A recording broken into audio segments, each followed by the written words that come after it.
अस्सलाम वालेकुम। Stirling learning में खुशामदीद। आज के इस लेक्चर में हम फ़िज़िक्स फ़र्स्ट ईयर की बात करेंगे और इसमें हमारे पास आज चैप्टर नंबर 2 जो है इसका वो ख़त्म हो चुका है और उसकी समरी आज पढ़नी थी। समरी में क्या होता है जी, आपके पास जितनी भी डेफिनेशन, जितनी भी चीज़ें आपने पढ़ी होती हैं उसको कंसाइज करके उसको एक शॉर्ट फॉर्म में अच्छे तरीके से दिख दिया होता है कि आप उसको दोबारा से पढ़ें तो आपको चीज़ें अच्छी तरह से रिवाइज हो जाएँ।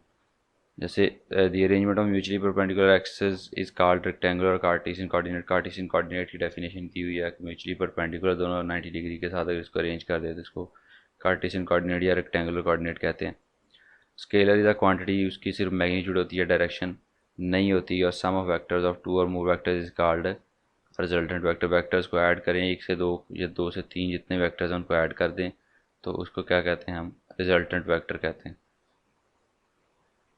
उसके बाद वेक्टर एडिशन जो है वो उसके जो कंपोनेंट्स हैं उसके ज़रिए से भी हो सकती है। वेक्टर्स को ऐड करने के लिए हेड टू टेल रूल होता है। पहले की हेड दूसरे के टेल के साथ, दूसरे की हेड तीसरे की टेल के साथ, जितनी वेक्टर्स हैं सारे इस तरह से कनेक्ट होंगे और जो रिजल्टेंट होगा उसकी टेल पहले की टेल से आखिरी के हेड पे जाके कनेक्ट होगी। तो इसी तरह आप जो वेक्टर की एडिशन है वो उसके जो रेक्टेंगुलर कंपोनेंट्स हैं, एक्स वाई कंपोनेंट्स हैं, उसकी फॉर्म में भी कर सकते हो। वो उसके यहाँ पे उसने एग्जांपल दी हुई है। थीटा जो है वो tan इनवर्स के आर वाई और आर एक्स के बराबर होता है। ये सारी चीज़ें आपने पढ़ी हुई हैं, दोबारा से उसको इस तरह से देख लेते हैं। Vector of magnitude zero without any specific direction is called null vector. जिसकी डायरेक्शन जीरो होती है उसको नल वेक्टर कहते हैं, जैसे बेसिक डेफिनेशन हैं। और जिसकी unit vector describes the direction in space. Unit vector की जो मैग्नीट्यूड होती है वो 1 होती है और वो सिर्फ वो डायरेक्शन के लिए होता है। जैसे आई है, जे है और के है, इस तरह ये एक्स वाई के कोऑर्डिनेट्स के, एक्स वाई जेड कोऑर्डिनेट्स के यूनिट वेक्टर्स हैं। और जो स्केलर प्रोडक्ट है वो ए बी कॉस थीटा के बराबर होती है और vector product A B sine theta के बराबर होती है। और direction of perpendicular is perpendicular to the plane of two vectors. A body is said to be in equilibrium under the action of several forces if the body has zero translational acceleration and no angular acceleration. उसमें angular acceleration ना हो और zero translation acceleration ना हो तो उसको कहते हैं कि उसके अंदर फोर्सेस ज़्यादा थी और वो एक्विलिब्रियम में है। अगर बॉडी के ट्रांसलेशनल एक्विलिब्रियम हमने कहना है कि वाकई एक्विलिब्रियम में है तो जितनी भी फोर्सेस हैं उसको ऐड करने से ज़ीरो होगा। और टॉर्क जो है वो डिफाइन किया जाता है product of force and moment arm F into tau is equals to F into R. ये मैं पहले पढ़ा हुआ, पिछली क्लासेस में भी इसमें दोबारा से उसने पढ़ा दिया। अब ये समरी की जितनी बातें थी वो हमने कर ली। रोटेशनल इक्विलिब्रियम तब होगा जब टॉर्क भी ज़ीरो होंगे, जब सेकंड कंडीशन ऑफ इक्विलिब्रियम भी पूरी हो रही होगी। तो ये दोबारा से मैंने एक दफ़ा समरी की चीज़ें दोबारा से पढ़नी। अब क्वेश्चंस की तरफ आते हैं जो हमने शुरू करने थे इस लेक्चर में। जो क्वेश्चंस हैं उनको हम तकरीबन सबको सॉल्व करेंगे और फिर उसके बाद जो न्यूमेरिकल प्रॉब्लम्स हैं वो अगले लेक्चर के अंदर सॉल्व करेंगे। Define the terms unit vector, position vector and components of vector. ये इसकी डेफिनेशंस आप लोगों को चैप्टर के स्टार्ट में जो 10 हमारे पास चीज़ें थी उसमें मिलेगी आपको। यूनिट वेक्टर की पेज नंबर 24 पे है। पोजीशन वेक्टर की जो है वो पेज नंबर 27 पे है। और उसके बाद कंपोनेंट ऑफ वेक्टर जो हैं वो rectangular components of vector, component of vectors की यहाँ पे आपके पास 25 पेज पे, 24, 25 और 27 पेजेस पे इसकी आप लोगों को आंसर मिल जाएंगे। ठीक है, 24, 25 और 27 पेजेस पे, सॉरी ये 27 पे है और ये 25 पे। This vector sum of three vectors gives a zero resultant. What can be the orientation of vectors? Vector sum of three vectors gives a zero resultant. Zero resultant क्या होते हैं कि ये तीन वेक्टर्स हैं, इनकी ओरिएंटेशन क्या हो सकती है। इसकी ओरिएंटेशन के लिए हम इस तरह से इसको ड्रा करेंगे। एक वेक्टर अगर इस डायरेक्शन में है, दूसरा वेक्टर अगर इस डायरेक्शन में है तो तीसरा वेक्टर इस डायरेक्शन में होगा और तीनों एक दूसरे के साथ हेड टू टेल के साथ, अगर उनको हेड टू टेल के साथ अगर कनेक्ट करेंगे, इसकी हेड इसके टेल के साथ, इसका हेड इसके टेल के साथ, तो आखिरी का टेल जो है, आखिरी हेड जो है वो पहले की टेल के साथ आके जुड़ जाएगा, ये इनकी ओरिएंटेशन पॉसिबल हो सकती है, क्योंकि अगर यहाँ पे जुड़ जाएगा तो रिजल्टेंट यहाँ पे कोई वेक्टर बनेगा नहीं, ज़ीरो आएगा। वेक्टर ए लाइज इन, ये 2.2 का आंसर था। Vector A lies in X Y plane for what orientation will the both of its rectangular components be negative, for what orientation will its both have opposite sign. ये आप लोगों को जो उसने first quadrant, second quadrant, third quadrant की बात की थी, वो अगर आप लोगों को याद है तो उसमें इसका आंसर है। और ये उसने यहाँ पे बुक के अंदर ये पेज नंबर 30 के ऊपर, ये पेज नंबर 30 के ऊपर इसका पॉसिबल, इसकी रीजंस दी हुई हैं क्यों पेज 30 के ऊपर। और ये किस में होगा जब दोनों एक्स वाई कोऑर्डिनेट, किस में, थर्ड क्वाड्रेंट के अंदर आपके एक्स और वाई, ये भी नेगेटिव होता है और ये भी नेगेटिव होता है, तो इधर अगर वेक्टर होगा तो वो आपके पास इसका आंसर दोनों नेगेटिव होंगे, ये थर्ड में होगा।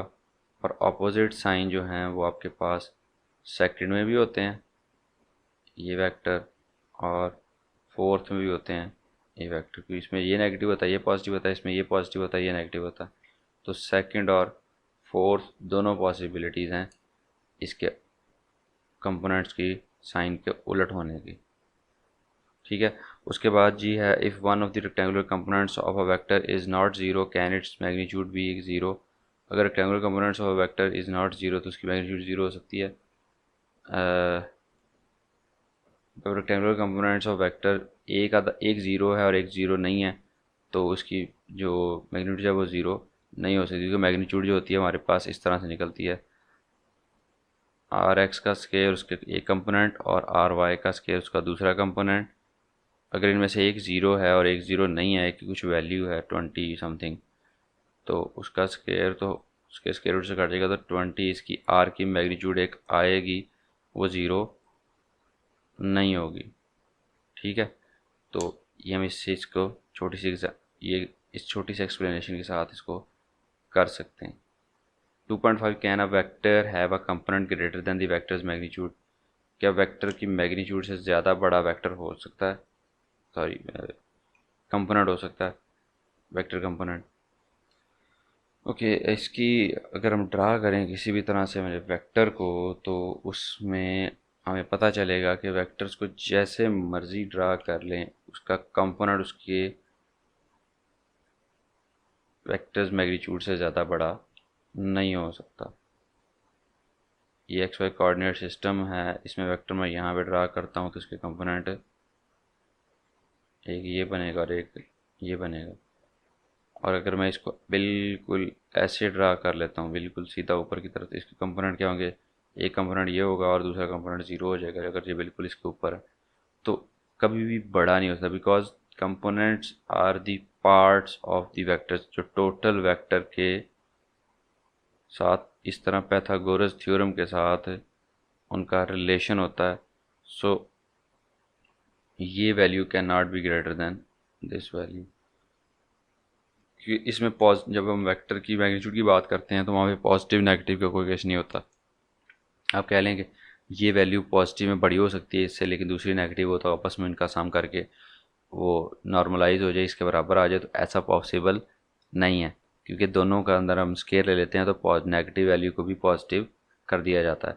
Can the magnitude of vector have a negative value, magnitude की नेगेटिव वैल्यू हो सकती है, इसी फार्मूले से नज़र आ रहा है, नो नॉट पॉसिबल कि उसकी मैग्नीट्यूड जो है वो नेगेटिव हो, क्योंकि उसके अंदर हम स्केयर लेते हैं, चाहे कंपोनेंट चाहे वेक्टर ज़ीरो हों, लेकिन उसके जब हम अंडर रूट स्केयर लेके अंडर रूट लेते हैं तो स्केयर लेने से नेगेटिव वैल्यू ऑटोमेटिकली पॉजिटिव हो जाती है।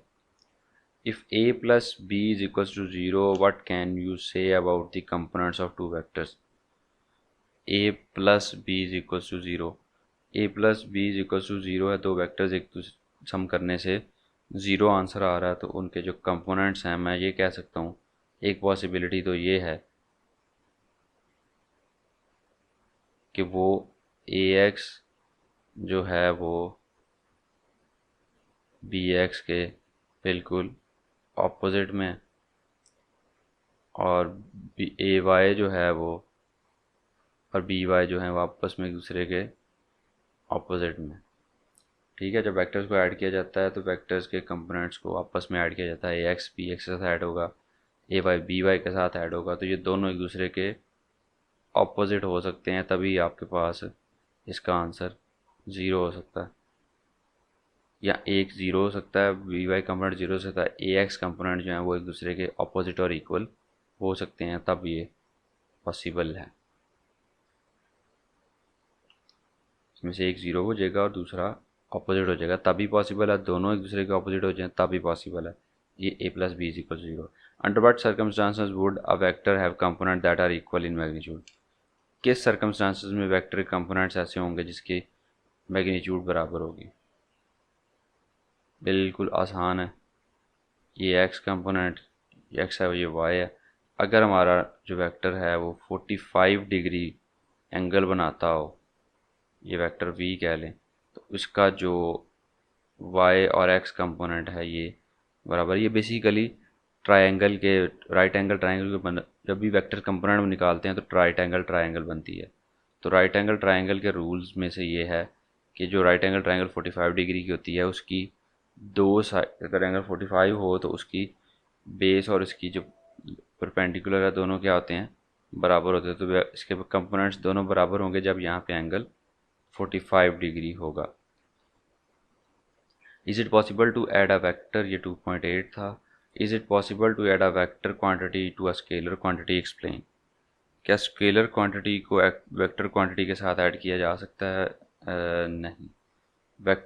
स्केलर क्वांटिटी को वेक्टर क्वांटिटी के साथ मल्टीप्लाई ज़रूर किया जा सकता है, ऐड नहीं किया जा सकता, क्योंकि वेक्टर क्वांटिटी जो है उसके अंदर आपके पास डायरेक्शन होती है, थीटा एंगल होता है, उसके लिहाज से एडिशन होती है। और स्केलर क्वांटिटी के अंदर ना डायरेक्शन होती है ना एंगल थीटा होता है, इस वजह से उसके अंदर ऐड हम नहीं कर सकते। Can you add a zero to a null vector? Null vector के अंदर ज़ीरो को ऐड कर सकते हैं। अब ये भी वही बात होगी, स्केलर और वेक्टर की बात होगी, तो ये भी हम ऐड नहीं कर सकते। 2.11 to vectors have unequal magnitude, इसके जो आंसर्स हैं वो आपको यहाँ पे मिलेंगे अगर हम पीछे से देखें तो।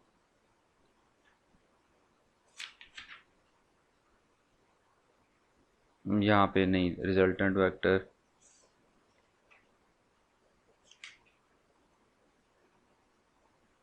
नहीं, यहाँ पे इसके आंसर नहीं दी हुए, लेकिन चले खैर है, मैंने तो बता दिया। Two vectors have unequal magnitude, can their sum be zero? अब दो वेक्टर्स की मैग्नीट्यूड अनइक्वल है, उनका सम ज़ीरो हो सकता है? मैग्नीट्यूड बराबर नहीं है, तो मैग्नीट्यूड जो है वो नॉट इक्वल, दोनों की मैग्नीट्यूड एक दूसरे के बराबर नहीं है, तो क्या इनका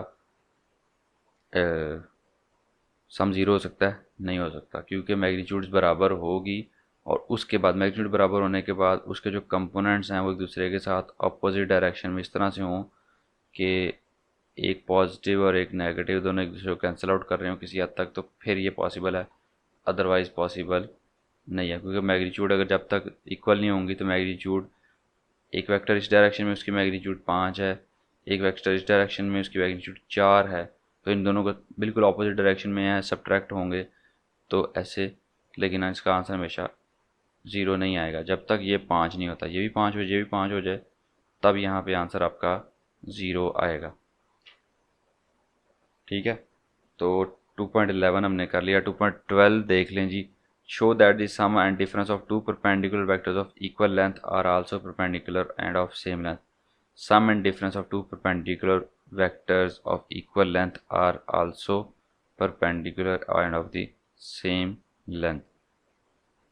Some show that sum and difference of two perpendicular vectors of equal length are also perpendicular and of same length. Sum and difference of two perpendicular vectors of equal length are also perpendicular and of same length.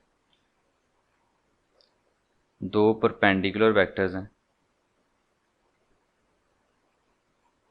ये एक vector 1 है v और एक vector v2 है। इन दोनों को सम करना है, तो इसका सम जो है और जो डिफरेंस है वो कह रहा है sum and difference equal length are perpendicular and of same length.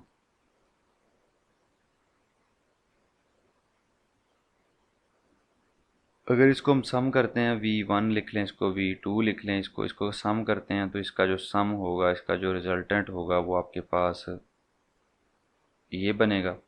इसके डायरेक्शन ये कर लें, ये आपके पास रिजल्टेंट होगा। इसका डिफरेंस करते हैं तो एक वेक्टर को नेगेटिव करना पड़ेगा। तो अगर मैं यहाँ पे v1 लिख दूँ, ये v2 ले लूँ, तो v1 प्लस v2 जो है वो आपके पास r बनेगा, और v1 माइनस v2 जो है वो आपके पास ये भी r बनेगा, लेकिन इसकी डायरेक्शन उसके लिहाज से ऑपोजिट होगी। तो ये यहाँ पे इनके दरमियान क्या एंगल बना, 90 डिग्री। तो उसने कहा जी इसका जो सम और डिफरेंस करें उसका रिजल्टेंट वेक्टर्स जो बनते हैं वो आपके पास 90 डिग्री में होने चाहिए। तो हम इसी तरह से सम एंड डिफरेंस करते हैं हेड टू टेल रूल से। पहले का हेड दूसरे की टेल, दूसरे का हेड पहले की टेल। तो ये आपके पास इस तरह से आप इसको शो दैट कर सकते हो, ठीक है। तो 2.12 तक हमने कर लिए हैं, और हमेशा की तरह दुआ में याद रखिए, अपना ख्याल रखिएगा। अल्लाह हाफिज़ और अल्लाह आपका निगहबान।